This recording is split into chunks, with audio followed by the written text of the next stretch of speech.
Well, we are here with mayoral candidate Sam Katz. I'm Ron Cantaveros with the Filipino Journal. I was about to say Mayor Sam, but... I'm still the mayor. Almost, yeah. Till November the 2nd, I'm the mayor, then there'll be a new mayor. Hopefully I'll be back again. Well, Mayor Sam, thank you for taking the time to sit down with me. And, my pleasure. We've got about 20 questions that we compiled from our readers from the Filipino Journal, our followers on Twitter, our fans on Facebook. So we'll start off with a couple easy questions. Something that you're fairly you're knowledgeable of. You're familiar with the Ballroom Tagalog. Yeah. It's our Philippine national dress, and I've seen you a couple of times throughout the last couple of years with them. Can you describe how it felt the first time you actually wore it to a Filipino function? I think the first time I actually wore it, believe it or not, was in the Philippines when I went to visit Manila. I have 3 of them now in my wardrobe. I felt very comfortable. I felt good. I actually felt honored, to be wearing, the dress of the Philippines and understand the history of it, etc. So it's very good, and I was very fortunate to find someone who actually could make me one specifically for my size. So I've got a couple that were made and one that I bought. That's awesome. So for as many places that you've been in the community celebrations, in all your travels, what would you say would be your most favorite Filipino dish and why? Oh my goodness gracious, during Folklore, there's quite a few of them. Which one do I... Probably, you know what? It's the beef. The beef? The beef. The spicy beef? The spicy beef. Okay. The spicy beef. That's called caldereta. Yes, caldereta then. Yes, I enjoy it. Okay. Challenge here from the Filipino Journal. If you become mayor, would you subject yourself to a cooking lesson with the Filipino Journal on how to cook caldereta? You know what? I don't think it would be a challenge. I think it would be an honor. Okay. If someone's prepared to invest the time with me, I would be happy to learn that dish or many of the other dishes. Absolutely. It'd be an honor and a privilege. Fantastic. Well, we'll take you to task on that after October 27th. Again, so throughout your travels through Folklore, the national dance of the Philippines is Tinikling. Yes, I am very much aware of that. I was going to say, what was your first experience in dancing Tinikling? Well, believe it or not, it was at a school in Manila. Okay. And the children asked me to come on stage.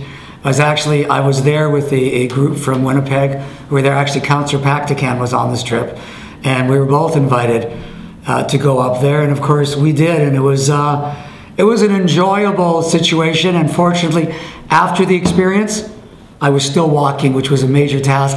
And I've had a few other opportunities, obviously at Folklore. Whenever I'm there, they do invite me to do that. And you think right now I would be one of the best in the city by now, but it's not the case. We can certainly train you and see if we can do it again for Folklore. Well, at the slow portion, it's okay. Then they speed it up, my friend. It gets really tricky. Exactly. So, it leads me into my next topic. Filipinos love to dance. Yes. With my parents' generation, it was sort of the ballroom dancing. For my generation, it's kind of the hip-hop, the line dancing. What would you say your favorite ballroom dance would be? My favorite ballroom dance? Yeah. Oh my. I probably would enjoy, God, I never had a favorite, so now I have to pick something. Well, obviously, the waltz would not be my favorite, but something obviously, the Viennese waltz is something that I've certainly done in the past. Maybe I don't do a lot of ballroom dancing. I got to be very honest with you, but I might go with the Viennese waltz at this particular point in time. Yeah, I'll stick with that for right now. I'd probably go away from ballroom dancing and maybe get into salsa. It's a lot more little interesting. Salsa would be something I would enjoy doing. But you know what? Maybe one day we'll have that opportunity. Absolutely. Okay. So the Filipino community is full of talented artists, dancers, DJs, and singers, as you know. First fun question, what would be your favorite karaoke song? Serious question, what would be your commitment to developing, enhancing, and promoting programs and initiatives in Winnipeg's arts community for Filipinos? Well, you're probably aware of the fact that the Filipino community actually excels at singing and dancing, and I've had the privilege of seeing that on a regular basis. You know, some of the young people that I've seen and what comes out of their voice is just unbelievable. It's amazing. It's basically therapeutic. I've had the privilege, whether it's the national anthems or at concerts or at special events in the Filipino community or Folklorama, it's pretty impressive. But if you were to ask me, you know, karaoke, it would probably be something either by Lady Gaga, because that's what my children do when they're home, or it could also be something by ABBA, because we're big into the Mamma Mia scenario. So it's those two categories right now. I don't do a lot of karaoke on my own, believe me. But I was at a Filipino picnic, and my daughter did some karaoke while she was there. So going back to programs and initiatives for the arts community, what would you... Well, I think we should encourage, you know, people to excel at that. And, you know, no one's ever actually come up to me and asked me about programs for this. Obviously, there's programs throughout the community for people who want to sing or dance, whatever the case may be. But when it comes to, I know my children take, you know, dance. One's into ballet, one's into hip hop. You know, that's what it is. But I think we should certainly provide encouragement for people to, you know, to excel in the arts, in the culture, and dance and singing is certainly something that I'm extremely supportive of. You may or may not know, a large part of my life was promoting entertainment in Winnipeg and Western Canada. Follow up to that question from one of our readers, they believe that there's a lack of support for young talent. Let's say, for example, in music. She has a thought of what's your role or impression on providing subsidized music lessons or similar learning arts programs for low-income immigrant families and their children? You know, I'm glad you qualified that, because if it was just a general question across the board, I would say that's not a core service for the city of Winnipeg. By the same token, if you're referring to, you know, people, you know, the working poor or people on the bubble, I think we should definitely have a role to play along with other governments, and I'd have no problem with that. Whether through it's a specific program or whether through its community services, yeah, that's something I could see us doing for sure. I think also music lessons are very important, playing a musical instrument. So obviously, you know, there are large Filipino basketball leagues that operate and run here in Winnipeg, many of which are operating on a volunteer basis by volunteer associations, and there's opportunities for growth. However, there's a shortage of gyms. Under your mayorship, what initiatives would you implement to open up schools that are currently being underutilized, or if you want to expand on how those associations can take advantage of programs with the city? Well, the first thing I should let you know that I actually brought professional basketball to Winnipeg many years ago with the Winnipeg Thunder, so I'm very much into basketball and a big fan. I still think it's probably one of the most exciting games to watch from a fan's point of view. The other scenario, I've actually been involved with some of the programs within the Filipino community and actually provided funding for some of these camps and these tournaments that are going on right now. I think it's very important. And I think what we need to do is work out a situation with the schools, because you know that runs through provincial government, the school boards, when they're available, that we are able to have access. I know they say there's some liability issue, but that's something I think we certainly could work out. It's a shame to know that gyms are sitting vacant and we're not able to use that. That's a tragedy, and that needs to be changed, and I certainly would work with the province to change that. Okay, so for the community centers that are also in question, let's say for the ones that are in disrepair, what's your position in fixing them up? Do we tear them down and build multiplexes, or do we just repair and restore them? No, we've been, since I've been elected, we've basically invested $65 million in our community centers and other infrastructure related to that. We build new ones, we renovate and expand existing ones, and I think we have to continue that. If there's a situation where a group of, two community centers want to merge into one and build a new one, then of course we'll accommodate them, and that's all done through the GCWCC, the Greater Council of Winnipeg Community Centers. And like I say, no mayor has made the kind of investment that I've made into community centers, and I think it's extremely important. That's where our children go, and that's where families go, and we have to make sure there's programming there for them as well. Having a facility is great, but you need to have money for the programming too, so we're basically contributing to both right now. Absolutely. So now we move on to crime and punishment. Okay. We often hear about young people getting involved in crimes such as robberies, break-ins, assaults, and even murders. Even if they get apprehended and given penalties, the majority of them do the same thing over and over again. And as a mayor, how will your administration propose to stop this cycle? Well, there's two things you need to do. Number one, in no specific order, we have something called the Youth Criminal Justice Act. And actually what it is we call it the revolving doors of justice. And what happens, because you're a juvenile, you can be arrested on a Tuesday for committing a crime and you're back on the streets on a Thursday recommitting that crime.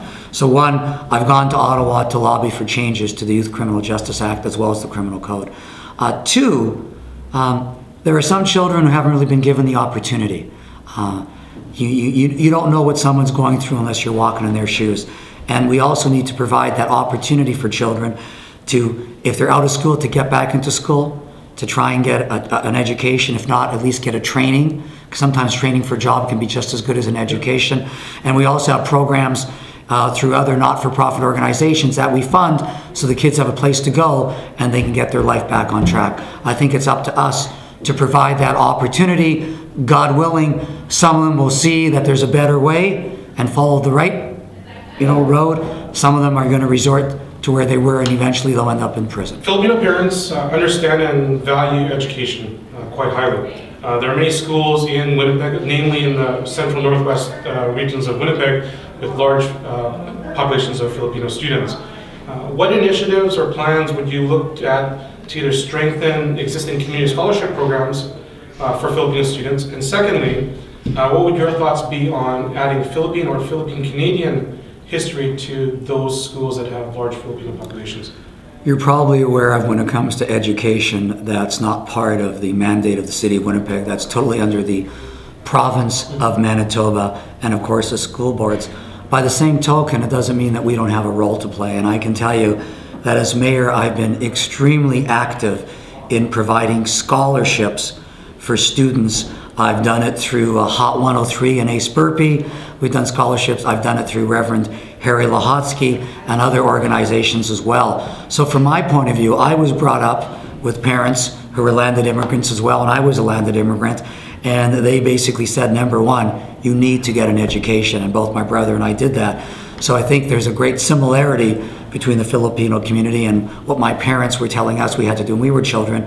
And would I consider a scholarship or scholarships in that category? Absolutely. It would be something that I would discuss with the community and see what the best way to do it is, because from my point of view, there's nothing better than getting an education to basically enhance you and give you the opportunity to have a good life. That's what it's all about, education. So now let's talk immigration. I know, again, it's not part of City of Winnipeg's jurisdiction, but this question comes from a few of our readers. The Philippines is the #1 source country for Manitoba and new immigrants, foreign contract workers and provincial nominees, and a majority of them do reside and settle in Winnipeg. As mayor, what programs would you consider expanding or initiating for newly arrived immigrants to find jobs within Winnipeg? Secondly, for those Filipinos that are here, what would you do to retain those individuals so that they still live, work, and play in Winnipeg? Well, I'd like to add a third as well. I remember when I went to the Philippines and I met with the ambassador there. There was only one thing I asked them to do, because he asked me if he could be of any help, and that's to basically speed up the process for those who are in the Philippines who want to be reunited with their family and get over here who could play an active role. There's no question that the Filipino community is a phenomenal asset to our city, and when they come here, we want to make sure they have the opportunity for jobs. Very hardworking, understand the role of education as well. Once again, as you pointed out, it's not really under the mandate or a core service of the City of Winnipeg, but that doesn't mean that we can't work with them through the City of Winnipeg. For example, we're hiring people on a regular basis, and the most important thing is, the Filipino community has a phenomenal work ethic, and that's what you want. So there probably is something that we could do in that category. We've done it with different other ethnic backgrounds as well. But in general, that is a responsibility of other governments, but I think we could play a role as well. They can certainly come work for me at the Winnipeg Gold Eyes anytime they want. Yeah? Yes. The Philippine Canadian Centre of Manitoba, PCCM, serves as a symbol of Winnipeg's large, vibrant, and ever-growing Filipino community. What solutions would you propose or offer to help PCCM resolve its current property tax situation, and for that matter, on a broader sense, what incentives would you acknowledge in supporting the creation, management, operation of other cultural community centers so that there's a uniform playing field? Well, I've actually done that since I became mayor. In the old days, if any ethnic group wanted to have a cultural center, it would all depend on if a councillor liked you or didn't like you, whatever the case may be, and the deals were never the same. Since I've been mayor, we actually have a standard policy, and that's we will provide land free of charge, providing we have the land in the right location that any community wants to build a cultural center.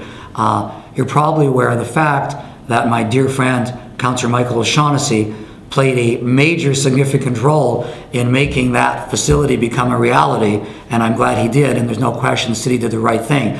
But I think having uniformity so everybody's treated the same way is what we should be doing right now. So the next question comes from John Reyes, president of the newly formed Manitoba Filipino Business Council. You spoke at the last event, and unfortunately I was in Manila, so I missed it. It happens. It does. So his question on behalf of the Manitoba Filipino Business Council is, what are you going to do for the small business owner? These are the individuals that contribute the greatest to the economy by creating jobs. What are you going to do to make Winnipeg an attractive place to own, operate, and manage a small business? Well, that to me is at the crux of any great city, because if you want to grow the city, you need business to be successful, because guess who creates the jobs? Business, small business, big business. And if your children graduate and they want a job, and there's one, then they stay. If they don't, they go elsewhere. So I think it's extremely important. I'm the first mayor to ever actually address the business tax issue. And what I've done so far to date is decrease the business tax rate by 20% from 9.75 to 7.75. I can tell you that I've also basically eliminated through a credit program 1/3 of all businesses no longer even pay the business tax, and that is, yes, the smaller businesses. I think it's important to basically nourish those small businesses and give them an opportunity, because to be very frank with you, they get absolutely nothing in return for paying that business tax. I've also said that I'd be happy to speak to these up-and-comers and share some, and I was asked if I would share some of my experiences, you know, as a businessman and how to overcome some of the challenges. But I think we need to encourage small business people, and I can tell you from that meeting that I did attend, there's a very exciting, vibrant Filipino business community out there that I'm convinced a lot of people aren't even aware of as yet. What programs would you implement under your mayorship to encourage Filipino entrepreneurs? Well, you know, I've got to be very frank with you. I'd like to encourage entrepreneurs, period, okay? And from my point of view, you know, there's always certain scenarios that we can create that might help. I know when I started on my own, there was nothing, okay? You saved up whatever little money you had, and you had a dream, and you took a chance. Sometimes you're lucky, sometimes you're not lucky, but obviously if you have a good plan and you work hard, you have a better model for success. But once again, to me, it's creating an environment within the city that would basically help them be successful. And what that is growing our population and making sure that we have a vibrant population so people are spending money for whatever the service may be. Because as you can appreciate, it can be anything from a travel agency to basically, you know, doing tile in your kitchens. It varies from one extreme to the other. But I think we want all these to be successful. And I think the key thing is to give everybody an opportunity, because if someone's providing a quality product at a fair price, you should be giving them business, period. Absolutely. So the next question comes from one of our Filipino parents. Daycare. There's not enough affordable daycare centers in the city. There's a greater need for daycare spaces due to the growing and younger population that we have now, especially those coming from the Philippines. What would be your plan for daycares in Winnipeg? Well, once again, it seems some of your key questions all revolve another level of government, the provincial government. Daycare is a provincial government mandate, and obviously there's a shortage. But that doesn't mean the city hasn't played a role under my leadership. I can tell you we have provided facilities on a regular basis with $1 rent so they could get things going and be successful. So we have played that role, and we continue to do it, even though that is a provincial jurisdiction and they should be providing that service. Actually, they're supposed to provide the daycares with the funding so they can pay the city of Winnipeg the rent, but that doesn't seem to happen. So we certainly do work with them and encourage them, because I think daycares are extremely important, and it's affordable daycares so the parents can actually go to work. If it's costing you as much to pay for the daycare as you are making being employed, it doesn't make any sense. Absolutely. So the next one, you have a lot of good memories from the Philippines. So I'm going to talk about the Winnipeg-Manila Sister Cities Partnership. It's been a positive initiative started back a couple decades ago by my late mother and former Mayor William Norrie. What programs and initiatives would you think of looking at reaffirming the Sister City Agreement? Well, the first thing I must tell you, when I went to Manila and spent some time, at that time it was Mayor Lito Atienza, and it was a phenomenal trip, and we encouraged the sharing of ideas, and it was no surprise to him that many people living in the Philippines were also looking for an opportunity to move to Canada and come to Winnipeg. And obviously, because of our thriving and vibrant Filipino community, a lot of them want to come here, and I certainly would encourage that and do whatever I can to get them to come here as quickly as possible. But in addition to that, it's the sharing of ideas. And I know when we were there, we saw many scenarios where there wasn't, facilities for sewage, etc., as well as housing. I can tell you that I've made a commitment to get involved in a housing project.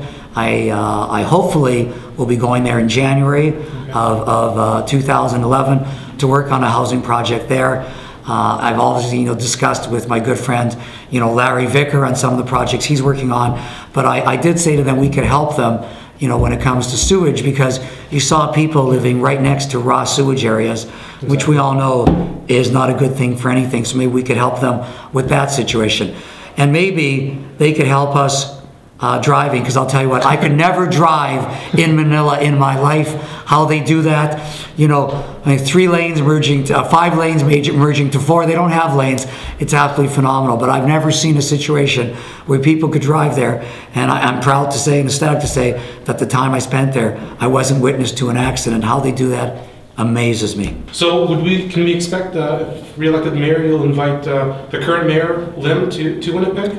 We already, you can expect that. We already have an invitation extended to a mayor who's supposed to be coming to Winnipeg in the very near future, as a matter of fact, and we're very proud of that. I met with some people in the Filipino community, and it's supposed to be happening. But yes, I think that would be great.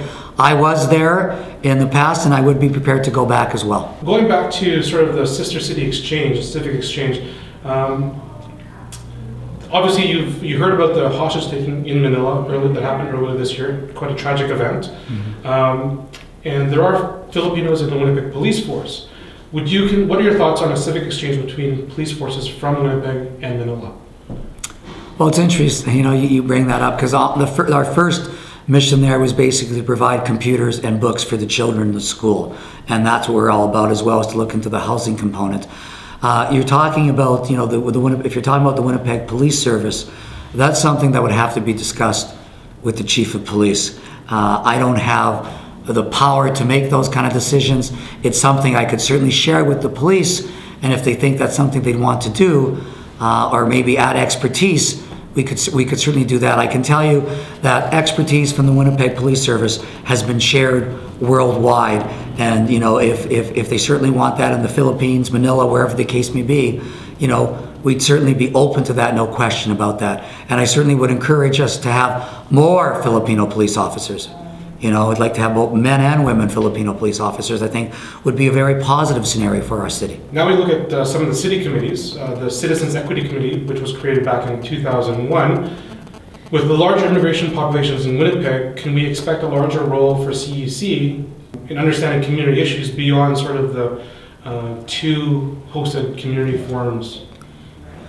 Well, they are basically running their own mandate. I mean, we basically fund them, and I think what you're suggesting makes a lot of sense, okay? And we certainly could have a discussion with that to basically expand it and move it forward. There's nothing preventing that from happening, but once again, that would have to be everybody agreeing to. You just can't, we don't live in a dictatorship, as you're obviously aware of. So that is something we certainly could discuss and see if that would be something they would be, amenable. I would say at this stage of the game, they're doing, a very good job, but expanding is always possible, yes. Excellent.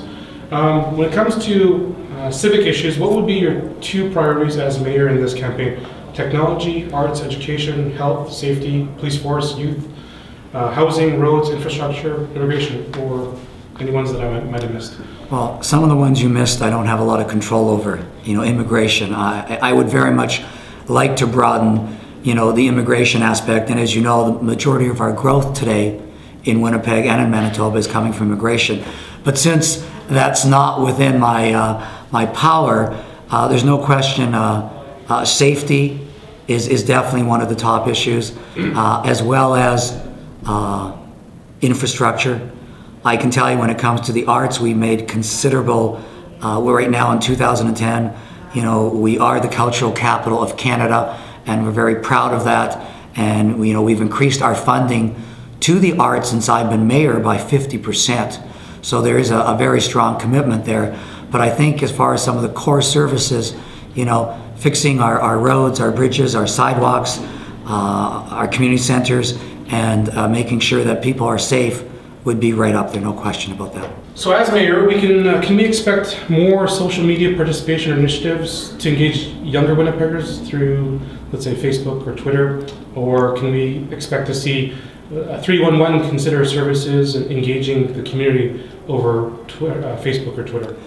I think when it comes to Facebook, Twitter, YouTube, as you know, that's the tool of today. And from my point of view, one of the reasons I became mayor was so that the young people could share their ideas and someone would listen to them. So Winnipeg could be a very vibrant, exciting community they want to stay. In my background, not just with entertainment, I've owned nightclubs, I've owned restaurants, got a pretty good idea what some of the exciting things our young Winnipeggers are looking for. And I think that's something we should definitely be doing.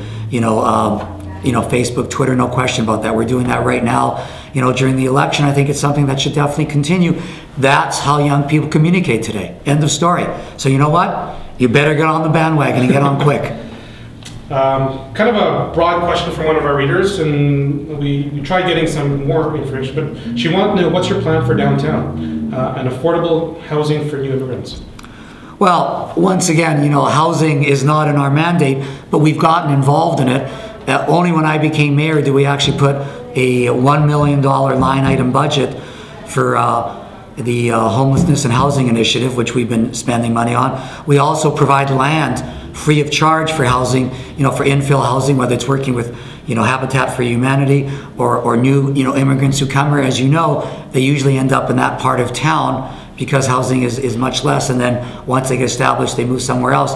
But, the provincial government has to have a much stronger housing policy because it's obvious the one today isn't working. The city definitely has a role to play, there's no question about that, and we are getting involved. Absolutely. And outside of being mayor and a public servant, what's your passion? Being the father of Ava and Kira, there's no question about that. I do enjoy, being, running, jogging, which I haven't done in a while. I love entertainment. I love going to concerts and sports. Everybody knows I love entertainment and sports, there's no question. That's something I've been involved with and I have a great passion for. And I do want to do a little bit more traveling, but being the mayor hasn't given me a lot of opportunity because I've been here most of the time. But hopefully that'll happen in the near future as well. So last question, Mayor Sam Katz, why should Filipinos vote for you? Well, quite simple. With it, I think the Filipino community knows how devoted I have been to them, and how when I was in Manila, my prime purpose was two things: to help the school children there, and like I say, providing books and computers, but more importantly, reuniting families with a lot of people who have been split up, which I think is a tragedy, and also getting more people to come here. And I think my commitment to the Filipino community since I've been mayor has been extremely strong, and it'll continue that way. And it's that way all the time, not just during election, all the time. I can't tell you, I'm willing to bet that if you took all the events that I go to more Filipino events than any other ethnic background whatsoever. And that's because I have a relationship with the Filipino community, and I'm very proud of that relationship, and I want to continue it, is to make sure that Winnipeg is an opportunity for the entire Filipino community as well as the new immigrants that are coming here. I think that's extremely important, and I can say it's probably to our advantage because the Filipino community makes us a better city, no question about that. Excellent. Okay. Well, appreciate the time you took out of your busy campaign schedule to sit down with us and answer the questions from our readers, our followers, and our fans. and wish you the best of luck in the next coming days, and good luck. Well, thank you very much. I appreciate that. It was Good. great. That's a wrap. Okay, we're done.